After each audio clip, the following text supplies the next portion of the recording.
Deus me deu uma inspiração na quinta-feira, num grupo, lá no Corujão, aquele que a gente começa num dia e acaba no outro. E eu achei assim tão proveitosa que eu queria repartir com vocês. Pode ser? Fiquei pensando, semana passada, eu falei daqueles sem noção, né? Sem noção nenhuma na vida, mas amados. Necessário ser amados, né? Alvos do amor de Deus, porque o sem noção também é alvo do amor de Deus. E tem que ser nosso alvo, nosso amor, né? E aí eu procurei aqui falar com os sem noção e procurei falar com a gente que precisa amar o sem noção. Da nossa dívida, de como nós temos que nos portar, né? Daquilo que nós temos que fazer, né? Ou seja, não sorrir daquilo que Deus chora, se incomodar de fato, ficar aflito quando nós vemos alguém perdido, né?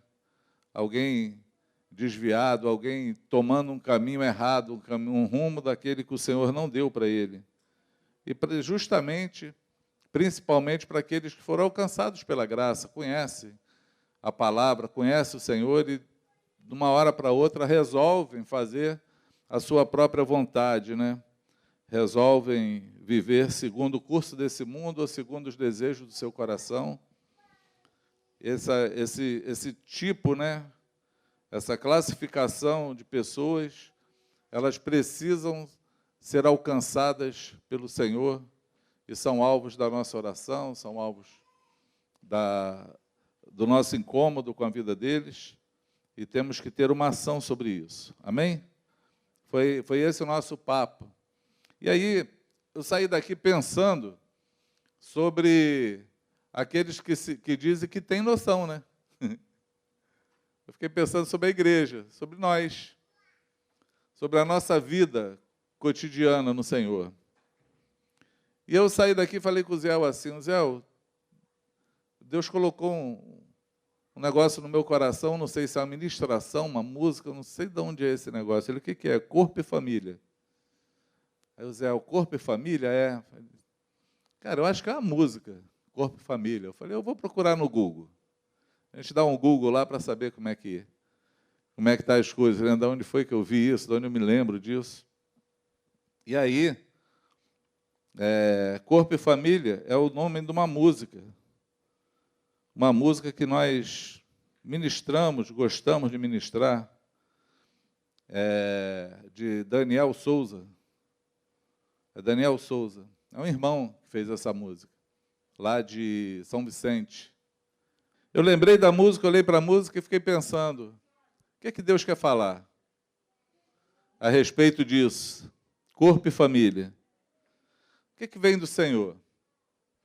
E comecei a meditar sobre ele. Lembrei, a gente tem uma irmã que está lá no Chile, ela casou com um chileno, Paula Moreno, ela trabalha com música, e ela fez alguns stories, só de canções que nós cantamos e cantamos com a letra errada. Quem já cantou uma canção com a letra errada?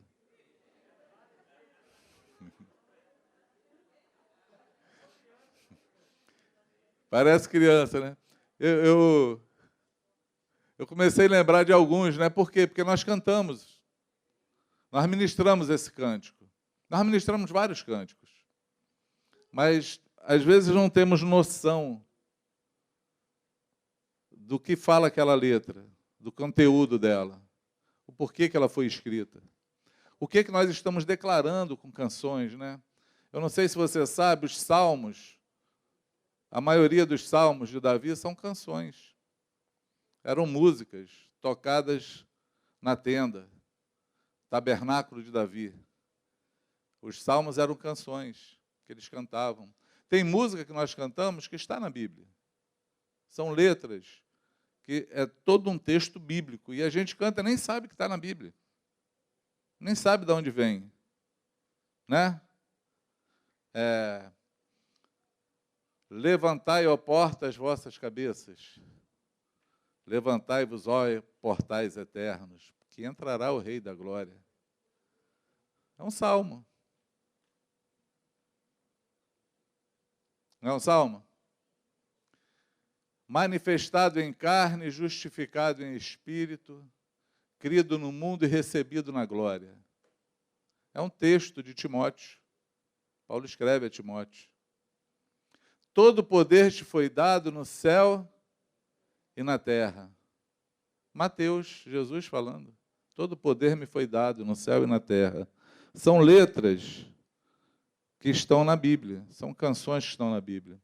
Mas a gente, além de não prestar atenção e não procurar o que quer dizer aquilo, a fonte, o porquê que nós estamos cantando isso, o porquê que Deus deu inspirações para nós cantarmos, né? É claro, tem músicas que são inspiradas por Deus. Tem música que claramente você vê são inspiradas pelo Senhor. Eu gosto de ouvir as músicas antigas, né? Eu gosto de ouvir aquelas músicas bem da minha época, assim, anos 90. Quando eu me converti. Porque tem muita música inspirada por Deus. Hoje também tem. Tem umas que não são. A gente olha assim e sabe que não é. É só para vender disco, né? Não falo não do negócio do mel, não? Pula. Puxa, mas eu estou querendo tanto falar, né? Poxa, esse pessoal me oprime, né? Por exemplo, minha vitória tem sabor de mel. Não pode vir de Deus esse negócio. Não pode, não tem contexto bíblico. Tem coisa que não tem contexto bíblico. Tem outras que o Felipe fica me acalmando, falando, não, é licença poética. Porque eu olho assim para a letra e falo, mas, cara, onde é que está escrito isso? Não, é licença poética. Tá, eu vou aceitar a licença poética, né? Tem música que a gente canta errado, né? Por exemplo, tinha uma música que falava assim, Deus e Deus te devolverá. Né? Boa medida, sacudida, transbordada, recalcada, transbordante. Eu não entendia a letra, eu falava assim, não te dê bobeira. Não tem nada a ver eu não te dê bobeira, né? Tinha um irmão que cantava assim, ele é o pombinho que desceu do céu.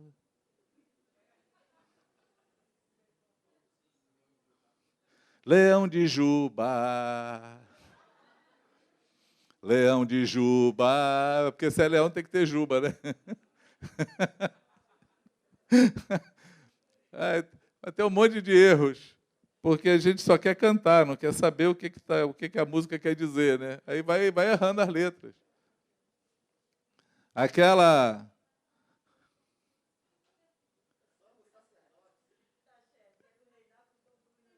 Quero reinar com Tom Cruise na minha vida.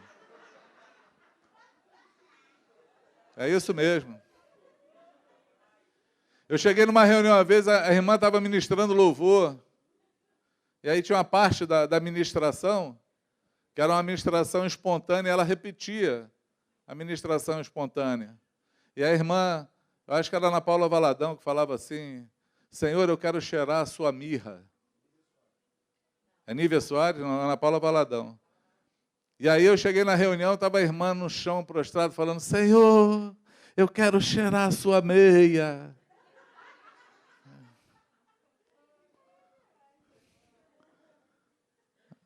Gente, a gente precisa de entendimento naquilo que fazemos. Precisamos ou não? A gente precisa entender, porque senão a gente perde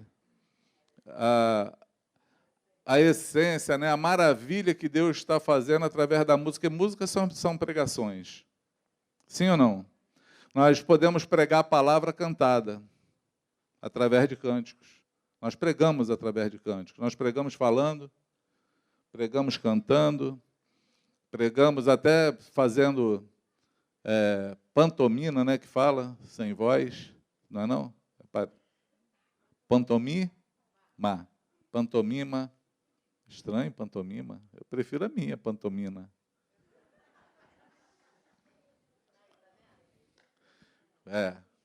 Não sei de onde veio um pantomima, mas nós precisamos ficar atentos. E essa música que nós acabamos de cantar, eu usei ela como esboço, por quê? Porque eu acredito que Deus está falando conosco, e Ele fala através de canções. Essa é uma música que surgiu numa época de muita revelação da igreja.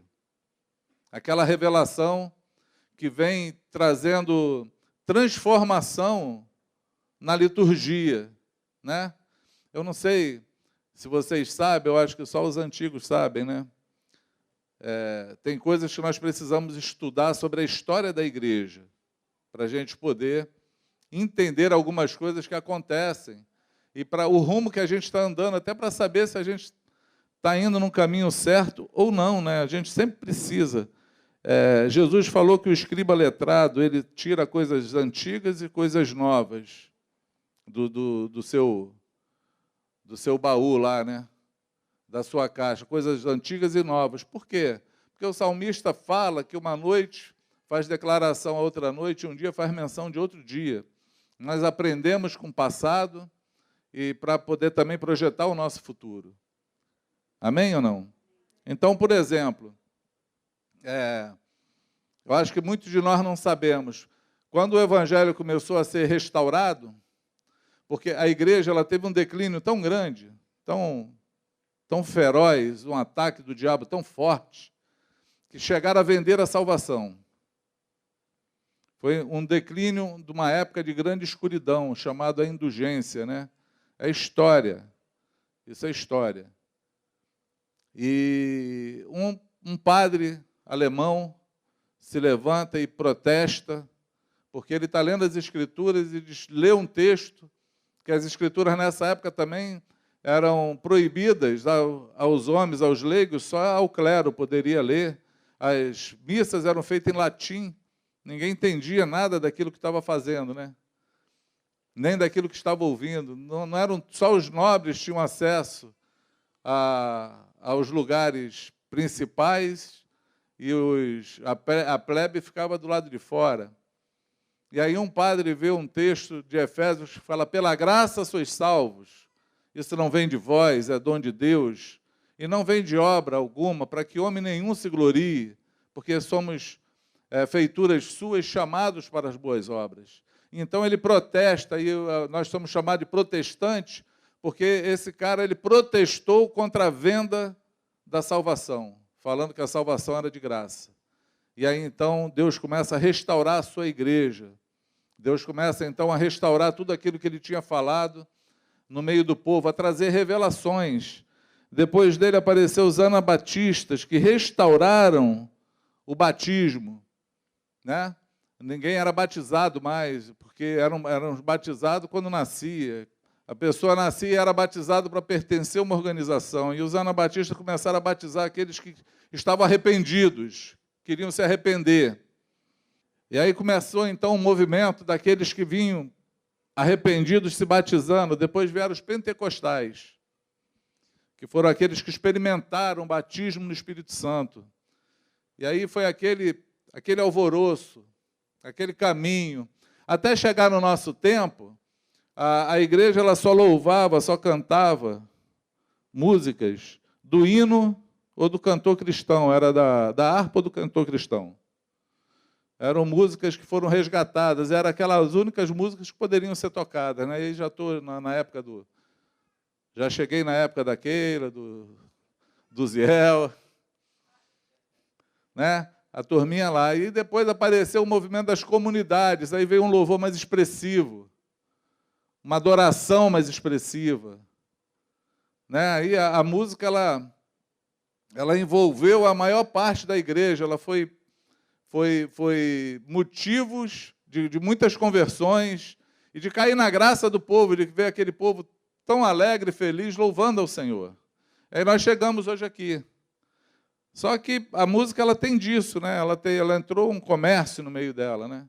E aí eu quero falar de uma música que eu acredito que foi inspirada pelo Espírito Santo, que ela fala de um conteúdo para nós, que nós precisamos olhar para aquilo que nós estamos cantando. Nós cantamos agora aqui, tão bom cantar, né? Recebi o novo coração do Pai. Isso nos traz uma lembrança que, de fato, o dia que nós conhecemos o Senhor, e de verdade, né, Zé? De alguma forma, o Senhor, Ele nos deu um novo coração. Não é assim? Quem recebeu um novo coração aí? Amém? É um cumprimento de uma palavra. É um novo coração de fato. É um encontro, um contato com o Espírito Santo. Ele nos dá um novo coração. Mas esse novo coração, ele tem uma finalidade. Eu peguei um texto, está em Ezequiel, que eu lembrei na quinta-feira, mas não falei o texto. Ezequiel 36. Ezequiel tinha profetizado sobre esse nosso tempo. O tempo em que Deus iria nos dar um novo coração. E ele fala assim, então, aspergirei água pura sobre vocês. Ele está falando do batismo. Sim ou não? Vem comigo, a história é boa. Dispersa não.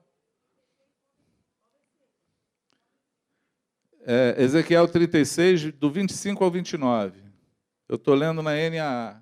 Não passaram para vocês, não? Então aspergirei água pura sobre vocês, e vocês ficarão purificados. Eu os purificarei de todas as suas impurezas e de todos os seus ídolos. Eu lhes darei um coração novo e porei dentro de vocês um espírito novo. Tirarei de vocês o coração de pedra e lhes darei um coração de carne. Porei dentro de vocês o meu espírito e farei com que ande nos meus estatutos. Guardem e observem os meus juízos. Vocês habitarão na terra que eu dei aos seus pais. Vocês serão o meu povo e eu serei o seu Deus. Eu os livrarei de todas as suas impurezas, farei vir o trigo e multiplicarei, e não trarei fome sobre vocês. Amém? A consequência de um coração novo é uma consequência de uma promessa.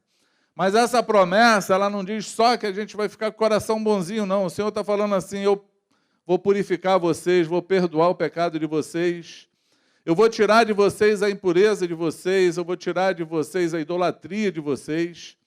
E a gente fica pensando assim, mas eu me converti, mas isso ainda não aconteceu, é porque é um processo. Você já tem o direito de, você precisa querer. Se você buscar o Senhor de todo o teu coração, a palavra dele vai se cumprir sobre a tua vida, porque não há nada que ele não possa fazer. Amém? Tudo ele pode fazer. Ele agora diz que nós temos um Deus, ele é o nosso Deus e nós somos o seu povo.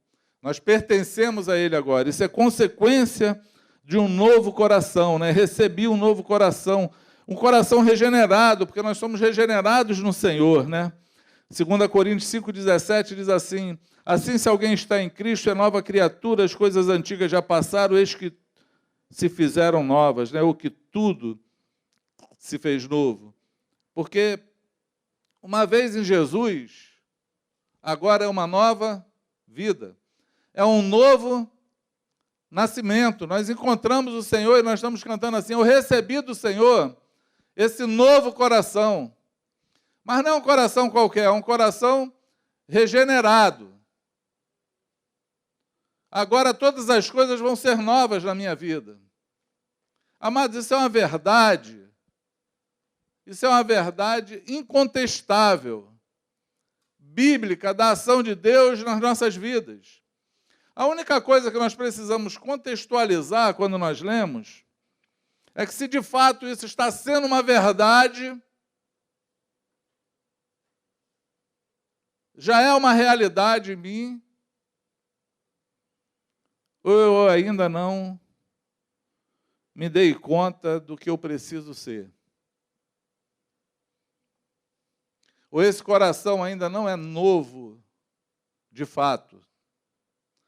Porque eu lembro, a gente estava numa reunião, eu era novo convertido, e veio os irmãos de Salvador, estavam andando mais na frente do que nós na questão da vida da igreja, do discipulado, do andar juntos, da vida do discípulo, ser discípulo de Jesus e não ser um frequentador de uma igreja, não ser um esquentador de banco, né? Não falar que faz parte de uma de uma instituição sem ser a igreja, né? Então, nós estávamos nesse caminho de aprender o que era ser um discípulo de Jesus.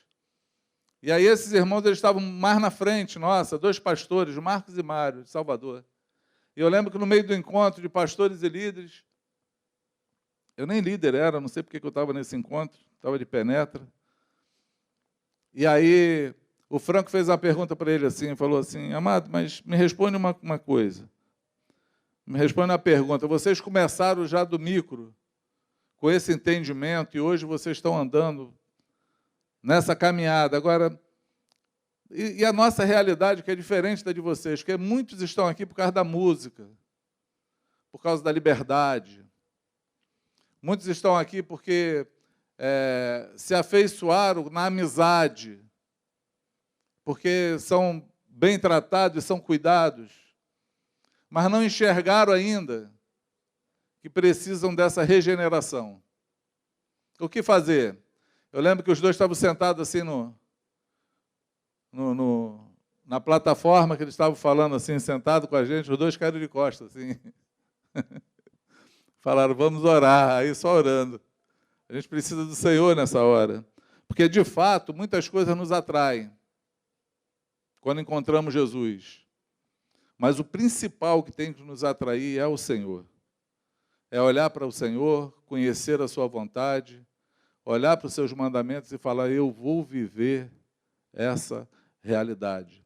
A minha vida, ela precisa ser transformada. Ela precisa se encaixar no molde de Jesus. Amém? Ela precisa ter um modelo de Cristo. Eu preciso me encaixar nesse modelo, porque o Senhor, ele tem um padrão de qualidade. O padrão de qualidade dele é Jesus. Ele vem comparando com o padrão de qualidade. Se não está igual, ainda não está perfeito. Nós precisamos ser igual ao nosso irmão mais velho. Amém, amados? Então, essa nova vida, ela precisa ser real em nós. Nós precisamos olhar e falar assim, eu tenho de fato uma nova vida? Eu tenho de fato um novo coração? Isso aconteceu comigo ou eu estou precisando? Porque se não aconteceu, amados, existe um tempo determinado para todas as coisas. E talvez hoje seja o tempo que você precisa se arrepender de não ter dado atenção ao chamado de Deus, ao propósito dele na tua vida. Você pode dizer amém? Esse é o grande chamado do Senhor e nós precisamos estar preocupados a cada dia se nós estamos, de fato, no centro da vontade de Deus e se nós estamos buscando a crescer nessa graça e nessa sabedoria do Senhor. Ok? Isso é um processo. Isso é um processo. Por que é um processo? 2 Coríntios 3,18 diz assim, portanto, todos nós, dos quais o véu foi removido, podemos ver e refletir a glória do Senhor. E o Senhor, que é o Espírito, nos transforma gradativamente a sua imagem gloriosa, deixando-nos cada vez mais parecido com Ele. Então, tem uma outra tradução, a ARA, que ela é melhor do que essa, ela fala assim, na medida que nós contemplamos Jesus, nós somos transformados de glória em glória à sua imagem pelo Espírito. Amém? Porque isso é um processo. Como que é esse processo? Eu olho para Jesus e olho para mim. Aquilo que eu não encontro em mim igual a Jesus, eu preciso ser transformado pelo Espírito. E aí eu busco essa transformação, eu oro ao Senhor, eu me empenho nisso. Eu me empenho, eu me esforço para que isso aconteça. Eu oro ao Senhor até eu conseguir o meu objetivo. E aí, à medida que eu vou fazendo isso, confrontando com Jesus, olhando para Ele e olhando para mim, à medida que eu vou andando, eu vou sendo transformado pelo Espírito, de glória em glória, até eu me tornar a imagem de Jesus. Esse é o exercício que nenhum de nós pode deixar de fazer. Todos nós, sem exceção de ninguém, precisa fazer isso até aquele grande e glorioso dia que nós iremos encontrá-lo. Porque a cada dia nós necessitamos crescer e ser aperfeiçoados nele. Nós precisamos a cada dia mostrar a glória dele em nós. A glória é a presença dele. Nós precisamos mostrar Jesus ao mundo. As pessoas têm que olhar para nós e têm que enxergar Jesus em nós. Porque Paulo falou que Cristo em nós é a esperança da glória. Amém? Não se conforme com o que você tem. Nunca presuma que você já sabe tudo. Nunca presuma. Nunca busque simplesmente conhecimento. Busque a prática daquilo que você aprendeu e sabe que deve fazer. Porque é justamente nessa prática de vida que nós vamos crescendo e sendo transformados nesse processo do Senhor para aqueles que têm um coração novo, transformado, regenerado. Amém? Esse novo coração que encontrou a regeneração e a transformação, ele precisa desse processo para cada dia ser transformado.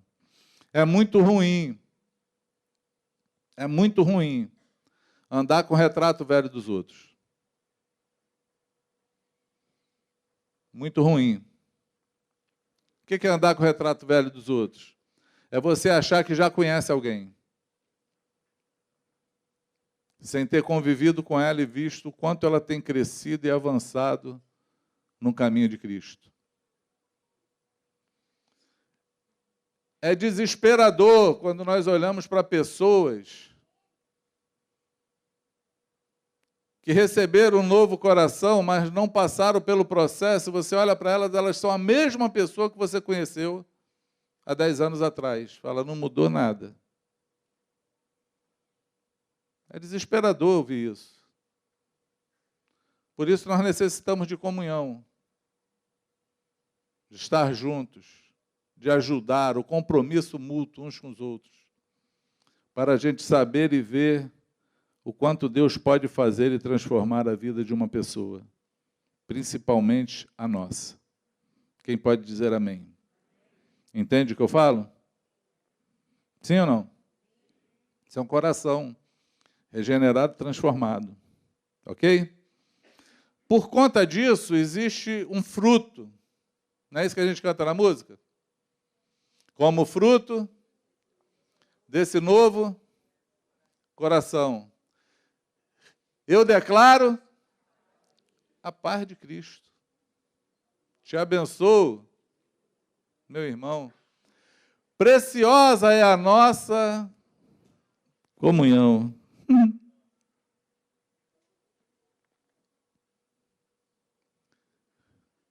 A paz de Cristo passou a ser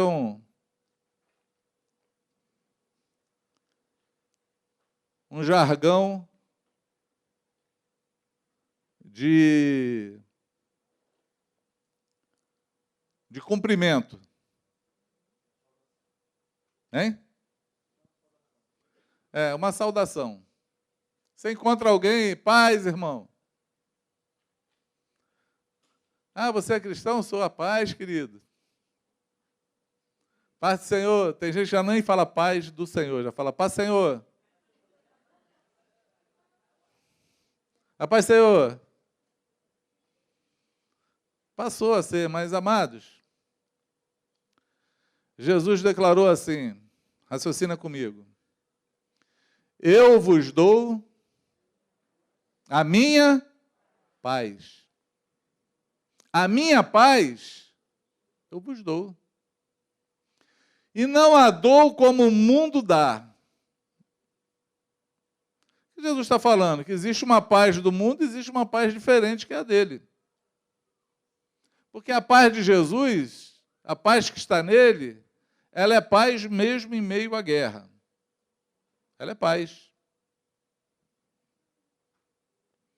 Eu ouvi ontem um irmão falar que a esposa fez um aborto espontâneo, mas ela está totalmente em paz. Tem frases que a gente não consegue formular e acha que não cabe na mesma linha. É porque a paz do Senhor é uma paz que excede todo o entendimento. E Paulo dá uma dica, ele diz que nós encontramos essa paz através da oração, da comunhão com Deus. Não é isso? Ele fala da ansiedade, que é o excesso de futuro. Paulo fala assim, Filipenses 4, não andeis ansiosos por coisa alguma, mas contudo seja conhecido diante de Deus as vossas orações, as vossas súplicas e as vossas ações de graças. E a paz que excede todo entendimento guardará o teu coração e a tua mente. Porque quando eu falo com o Senhor, é porque eu acredito que Ele me ouve. Quando eu oro e falo com Ele, eu confio que Ele fará. Eu confio que tudo está na mão dEle. Eu acredito que Ele é um Deus que governa todas as coisas. E a única coisa que eu posso ter é paz. A paz que Jesus falou que Ele nos daria e que o mundo não pode nos dar, mas Ele pode. Tem gente que busca paz no mundo, mas existe uma paz que ela está contida em Cristo. E nós precisamos encontrá-la. E quando Jesus nos falou para os seus discípulos, entra numa casa, e quando você chega lá, você declara, paz seja nesse lugar. Na verdade, Jesus falou assim, você oferece para eles a paz que vocês têm. E se a casa for digna, a paz vai permanecer lá. A casa tem que ser digna para permanecer. Se ela for digna, a paz vai permanecer lá. Aí, uma pergunta que necessita de resposta para todos nós. Você tem paz de Cristo na tua vida para poder oferecer para os outros? Porque eu conheço um monte de gente em guerra querendo oferecer paz. Paz do Senhor, amado, totalmente em guerra. Não sabe nem o que está falando. Está oferecendo o que não tem. Está precisando, está achando que tem só porque diz que é crente. Isso precisa ser uma realidade nas nossas vidas. Amém? Porque se não é uma realidade na minha e na tua vida, nós devemos buscar o Senhor intensamente em oração até que essa paz entre em nosso coração. Até que a certeza venha de que Ele governa sobre todas as coisas. Até que eu acredite de fato que Ele pode fazer todas as coisas. Porque Paulo fala, coloca diante dele as vossas petições. Pode pedir, porque Ele dá. Não é isso? Jesus falou para a gente pedir, para a gente bater. Não foi assim? Jesus mandou, Ele ordenou que a gente fizesse isso. Então nós podemos pedir ao Senhor, mas não ficar ansiosos se nós sabemos que Ele sabe o que é melhor para nós. Se Ele nos der, é porque esse favor era bom para a gente. Se Ele não nos der, Ele sabe o que está fazendo. Amém? Sou eu que não preciso daquilo que eu estou querendo. Aí eu me rendo a isso. Eu falo, Senhor, seja feita a Tua vontade, não a minha. Amém? Precisamos ter paz para oferecer paz. Então, eu declaro a paz de Cristo. Declarar a paz de Cristo é para quem tem a paz de Cristo. Se você não tem, busca ela, porque alguma coisa está errado. Não pode haver um cristão que diga que Jesus é o Senhor da vida dele, quando a vida dele não tem paz nenhuma. A nossa vida precisa ter a paz de Jesus sobre ela. Quantos me entendem? Eu te abençoo, meu irmão.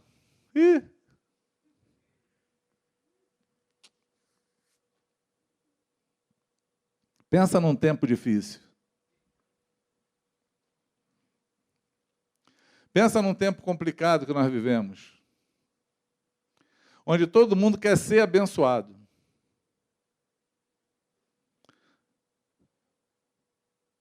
Parece que até a pregação do Evangelho ficou assim. Filho, recebe Jesus para tu ser abençoado. Tu já vem na missão de receber. Pare de sofrer. Vem para cá. Você vai parar de sofrer. Você vai ser abençoado. Mas o chamado de Jesus não é para ser abençoado, simplesmente. É um chamado para você dar a vida. Sim ou não?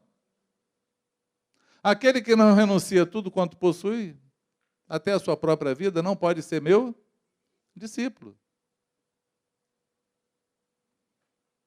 Quem quer vir após mim, negue-se a si mesmo, tome a sua cruz e siga-me. É um chamado para perder, mas hoje a igreja só quer receber e dar. Quem já acordou, dorme pensando assim, orando a Deus, falando assim, Senhor, a quem eu vou abençoar amanhã? Ou acorda pensando, quem eu posso abençoar hoje? A quem a minha vida pode ser relevante hoje? E quando eu falo abençoar, amado, eu não estou falando de dar alguma coisa simplesmente. O nome disso é esmola. Estou falando que tem gente que precisa de uma oração, de um abraço, de uma presença, de uma palavra, de um confronto. Um confronto, um gesto de amor, quando você fala assim, ó, isso aqui que você está fazendo é errado, esse teu caminho está errado, isso aqui não está certo. Você não está se parecendo com Jesus. Quem disse que isso não é abençoar? Quantas vezes somos abençoados porque alguém nos repreendeu? Num caminho errado? Quantos de nós sabemos que temos esse dever de fazer isso? Quantos precisam de uma palavra para se converter? Então convive conosco, mas não ouve dos teus lábios uma palavra para falar assim, olha, Jesus, Ele é o Senhor. Ele vai te transformar numa nova pessoa. Como nós podemos abençoar pessoas e somos negligentes nessa ação? Mais ávidos de receber a bênção. Engraçado, curioso ou interessante, é que Deus, quando chama Abraão,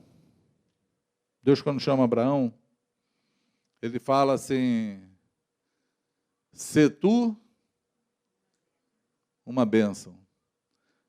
Ele fala, eu vou te abençoar grandemente, mas se tu uma bênção. Quantos têm sido abençoados pelo Senhor aqui?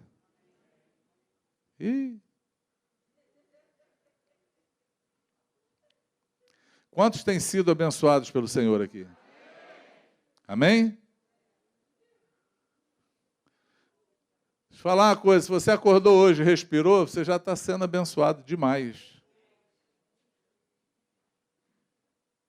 Demais. Agora, não precisa levantar a mão. Quantos têm abençoado?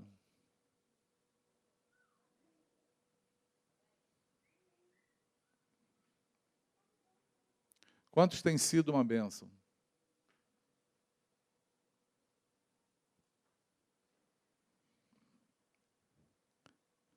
O dia que o Senhor declara as bênçãos dele, em Deuteronômio 28, ele fala assim, e essas bênçãos te alcançarão. Essas bênçãos te alcançarão. Sabe o que é alcançar? É quando você está na frente e alguém vem correndo para poder alcançar você. Não presume estar correndo atrás. A gente tem que correr atrás da bênção. A palavra diz que a bênção ela nos alcança. Ela alcança onde a gente está. Eu falo isso, Aqueles que andam comigo sabem disso. A gente chega em qualquer lugar, pode estar vazio, em qualquer comércio, assim. Está vazio, eu falo assim, é só uma questão de tempo. Porque nós chegamos, a bênção chega. Daqui a pouco isso aqui vai estar cheio. Quem anda comigo já testemunhou isso várias vezes. Meus filhos já ensinei isso para eles. Porque é assim, amado, você chega e a bênção chega contigo. Nós somos abençoados. E abençoamos por onde passamos. Amém? Por onde passamos, nós temos que deixar a marca de Jesus na vida das pessoas. Passou por aqui alguém muito abençoado, e fez toda a diferença na minha vida. Todos nós precisamos carregar esse testemunho conosco. Quem pode dizer amém? Se isso ainda não acontece, você está nesse processo. Precisa crescer nisso. Precisa se arrepender e começar a dar passos práticos. Amém?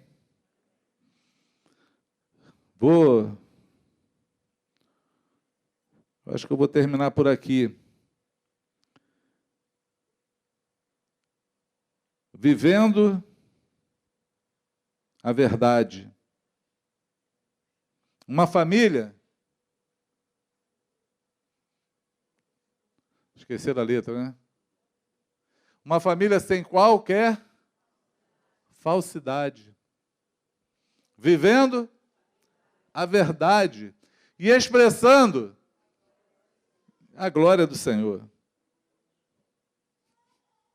Talvez este seja a parte mais difícil da música. A parte mais difícil do meu esboço aqui. Por quê, amados? Efésios 4 fala que nós, seguindo a verdade em amor, cresçamos em tudo naquele que é o cabeça, Cristo. Falar a verdade, viver a verdade, não é uma coisa fácil. Ela não é uma coisa fácil, é difícil, porque envolve amor. Entendeu? É seguindo a verdade em amor. Cresçamos em tudo. A verdade, ela tem que ser dita em amor. E é difícil falar. Porque, geralmente, as verdades, elas trazem um risco de você perder um amigo. Perder um discípulo. Ser mal visto. E como o amor de Deus é um amor que não presume a nós mesmos, porque amar como Jesus amou é amar o próximo e não a si mesmo. É se importar com o outro e não contigo. Isso é amor. Por que que o pai disciplina o filho? Porque ama. Mas o que não ama, ele não disciplina. Ele ama ele mesmo. Porque dói mais nele do que no filho disciplinar. Aí ele prefere não. Mas na hora que está com raiva, ele disciplina. Porque, de novo, é por causa dele. É por causa da ira dele, da raiva dele. Aí ele desconta a raiva dele. A verdade, ela tem que ser com amor. Não é isso? E aí eu peguei um texto, eu vou ler esse texto com vocês. Está numa apostila nossa. Chamada Seguindo a Verdade em Amor. Como esse não é o nosso tema, eu vou falar só da falsidade. Daquilo que nós precisamos aprender. Pode ser? Sim ou não?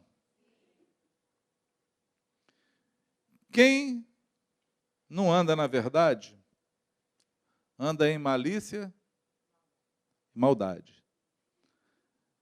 Guarda isso, sempre que você cantar essa música, você lembrar e fazer aquele cara crachá, entendeu? Isso é verdade na minha vida? Ou eu preciso aprender? Porque tudo que eu estou falando aqui para vocês, um dia nós vamos dar conta disso. O Senhor, Ele requer isso de nós. Nós precisamos crescer nisso. Amém? E aí, tem um relato em 1 Coríntios 5, se vocês não conhecem, depois vocês podem ler, de 1 a 13. É aquela situação... Bom, deixa eu ler, né? Falei que eu ia ler. O relato de 1 Coríntios 5, de 1 a 13, nos mostra que a dificuldade da igreja em andar na verdade é tão antigo quanto a sua existência.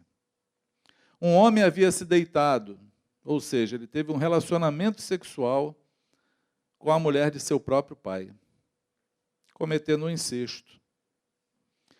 Paulo, ouvindo o comentário a respeito desse pecado, ficou perplexo com a atitude da igreja em relação ao tal homem, pois não chegaram nem mesmo a lamentar para que aquele homem fosse tirado do meio da igreja.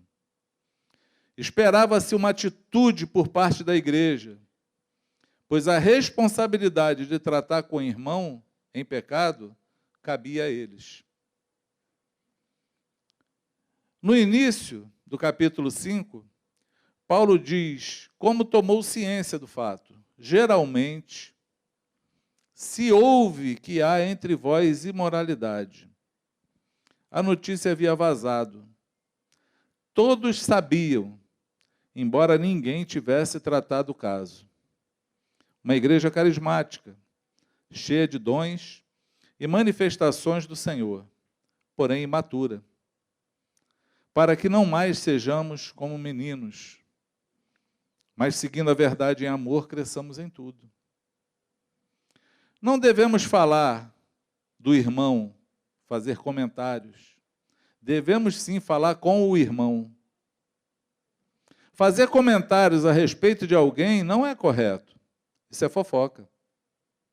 Há uma desculpa evangélica que normalmente se usa quando se faz algum comentário de alguém. Na verdade, é usada como uma grande justificativa. Estou te contando isso para você orar. Mas não conta para ninguém. Na verdade, quase ninguém ora. Porém, no final, todos já sabem do problema.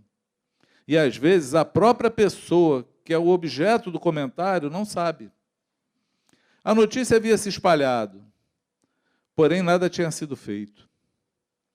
Quando não andamos na verdade com os irmãos, geralmente andamos em malícia. Quando não temos coragem de dizer a verdade ao irmão, geralmente usamos de algum subterfúgio para que ele entenda. Quem conhece isso? Tem gente que fala que jogou um verde, né? Não somos claros nem diretos no falar, mas maliciosamente agimos com piadinhas ou indiretas para que o irmão perceba, sem que com isso sejamos comprometidos. O nome disso é malícia. É viver como os ímpios vivem, na vaidade dos seus próprios pensamentos. Deus espera que sejamos verdadeiros, que deixemos de ser meninos e que cresçamos em tudo naquele que é o cabeça, Cristo. O homem maduro é aquele que vive guiado por Cristo e não pelos seus próprios pensamentos. Lance fora todo fermento e viva como um discípulo de Jesus, falando a verdade uns com os outros. Amém? Porque a falsidade, ela vem e ela entra quando eu não tenho nenhuma coragem ou nenhum senso de responsabilidade que eu tenho com a vida de alguém. Aí eu prefiro falar dessa pessoa do que buscar essa pessoa e falar com ela para que ela possa se arrepender. Esse é um dever nosso, porém não cumprido, muitas vezes. Porque como nós não assumimos a responsabilidade, não entendemos, a gente acha que o problema quem tem que resolver é o pastor, ou é o líder do grupo, Qual é o discipulador dele, que está andando com ele? Isso não é problema meu. Quem pariu Mateus que se balance, não é assim que fala? Mas o nome disso, amado, é falsidade. Porque nós encontramos com as pessoas, falamos com elas, abraçamos elas, conversamos com elas, convivemos com elas, e não temos a coragem nem de tirar nossas dúvidas, nem de falar a tua verdade, embora talvez a tua verdade nem seja verdade, mas só tem uma maneira de você saber, é se você falar. Se você se importar a tal ponto para poder ajudar, cooperar e fazer com que um pecador se arrependa. Essa responsabilidade é nossa. Nós necessitamos exercitar isso. Amém? Daí nós vamos poder cantar uma música com entendimento e livres entre nós, com toda a liberdade para poder falar e viver aquilo que estamos cantando. Quem pode dizer amém? Amém? Deixa eu falar uma outra coisa com entendimento para vocês. Como a música ela é uma ministração, como eu falei para vocês que a música ela pode ser uma pregação cantada, a palavra cantada, não é isso? Ela tem as suas funções. Por exemplo, tem músicas que elas são para o Senhor, são para Deus, né? Então, quando a gente não tem entendimento, é assim, às vezes a gente está cantando grande, olhando para o irmão. Grande é o Senhor.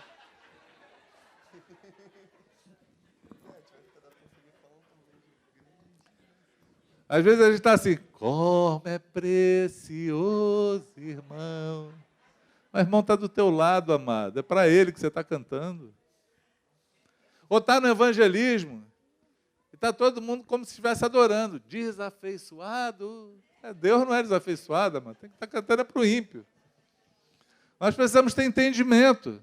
Nós precisamos entender aquilo que fazemos. Amém? E precisamos encaixar nossa vida na vontade do Senhor. Em nome de Jesus. Vamos então, vamos nos despedir cantando essa canção? A paz de Cristo seja sobre a tua vida, que você seja abençoado, em nome de Jesus. Que essa palavra hoje possa animar o teu coração, reanimar o teu coração e te levar ao centro da vontade do Senhor, para que você cresça, para que você desenvolva em você tudo aquilo que é necessário para viver no meio dessa família, amém? Paz seja contigo.